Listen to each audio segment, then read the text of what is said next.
جمشید صاحب، وزیر اعلیٰ پنجاب محترمہ مریم نواز صاحبہ آج ملتان نہیں. ویسے تو آپ کو پتہ ہے کہ آج توسا شریف آئے تھے، وزیر اعظم پاکستان اور وزیر اعلیٰ بلوچستان اور وزیر اعلیٰ پنجاب، جنہوں نے کھچی کنال میں آج پانی چھوڑا تاکہ بلوچستان میں جو رقبہ ہے وہ زیر آب آ سکے. ٹھیک ہے، اصل تو یہ تھا.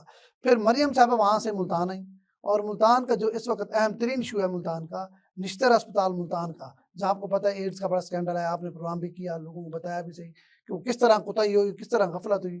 جو لوگ غفلت اور کوتاہی کے مرتکب تھے، کمیٹی کی رپورٹ کے مطابق آج وزیر اعلیٰ پنجاب نے ایم ایس سمیت 7 لوگوں کو معطل کر دیا ہے اور ان کے خلاف قانونی کارروائی کرنے کا بھی حکم دے دیا ہے.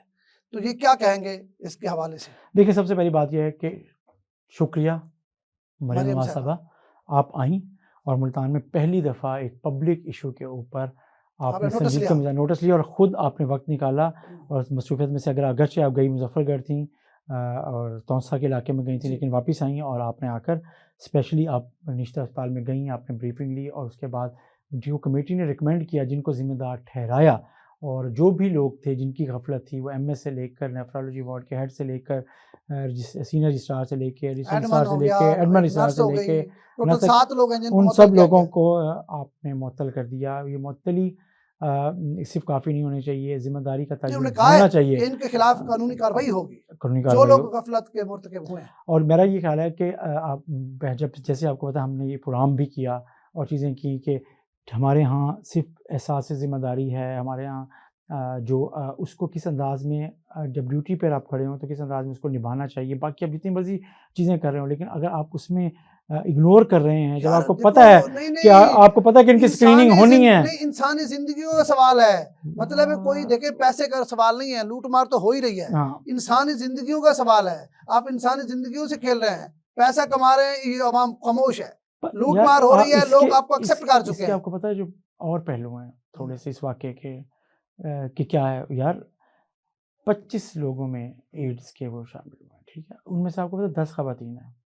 اور جب آپ ان کا کیا قصور ہے، اور وہ لوگ جو آپ کو پتہ ہے ایچ آئی وی کو کیسے لیا جاتا ہے، ٹھیک ہے، جن لوگوں کا وہ پتہ نہیں سمجھیں گے کیا ہے کیا نہیں ہے، ان کی فیملی کے لیے اور ان بندوں کے لیے کیا ہے، اس سوشل اس کو بھی دیکھیں، ان کی اپنی نفس ان کی حالت دیکھیں اور چیزیں کریں. تو یار یہ ایک کرمنل نیگلیجنس ہے،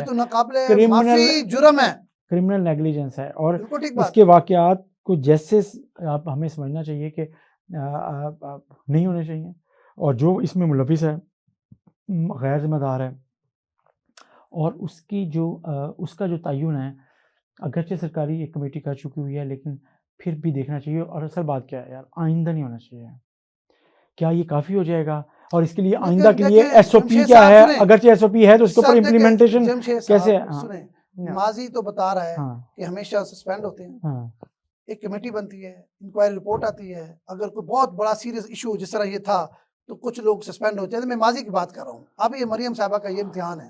ہوتا یہ ہے کہ 6 مہینے سال بعد وہی لوگ جو معطل ہوتے ہیں وہ اہم ترین عہدوں پر دوبارہ فیض کیے جاتے ہیں، وہ آ کے پھر نئے سرے شروع ہو جاتے ہیں، اور پھر ان کے اندر اتنی ہمت پیدا ہو جاتی ہے کہ وہ پھر جان بوجھ کے بھی غفلت کرتے ہیں.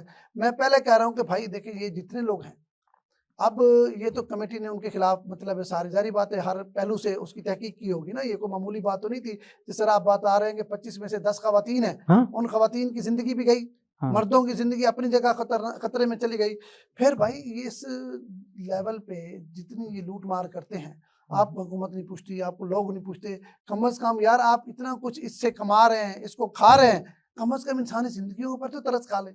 مطلب اتنی بے حسی ہے، اتنی مطلب سمجھ نہیں آتی کہ ان کے اندر خوف خدا ہی نہیں ہے. چلیں حکومت کا، لوگوں کا، اداروں کا خوف تو ختم ہو چکا ہے، اللہ کا خوف تو موجود ہے کہ آپ پیسوں کی بجائے پیسے چلو کھائیں، کم از کم اتنی غفلت نہ کریں کہ ان کی زندگیوں سے کھیل لیں. آپ نے 10 خواتین کا کیا مستقبل ہوگا، اس کے بارے میں روشنی ڈالیں آپ.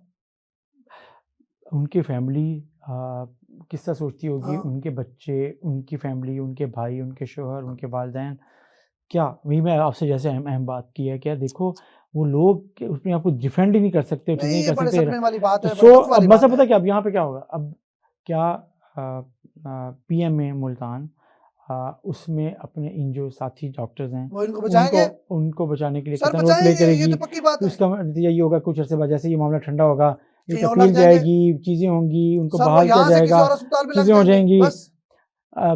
پھر اگر لگ بھی جائیں گے تو یار جو ان کے اوپر ایک بن گیا ہے, ٹھپا لگ گیا ہے کہ یہ غیر ذمہ دار ہیں, اس کے ساتھ کس طریقے سے پہلے تو ان کو ڈسمس فرام سروس کرنا چاہیے. جس طرح آپ نے کہا یہ جرائم میں ملوث ہے, یہ کوئی عام چھوٹی غفلت نہیں ہے, یہ کوئی لوٹ مار یا پیسے کھانے کا مسئلہ نہیں ہے, یہ زندگیوں کا مسئلہ ہے. تو یہ تو ناقابل معافی جرم ہے. تو میں یہ سمجھتا ہوں مریم نواز صاحبہ آئی ہیں نا, جس طرح ان کو اپنے اس فیصلے کا پہرا دینا چاہیے. ان کو جو قانون کے مطابق سزا بنتی ہے وہ سزا ضرور دلوائیں. یہ نہ ہو کہ صرف یہ کاروائی کاغذی رہ جائے اور آپ ٹی وی پہ اور اخبار پہ آگے کہ وزیر اعلیٰ صاحب آئی ہیں اور 7 بندے سسپینڈ ہو گئے ہیں.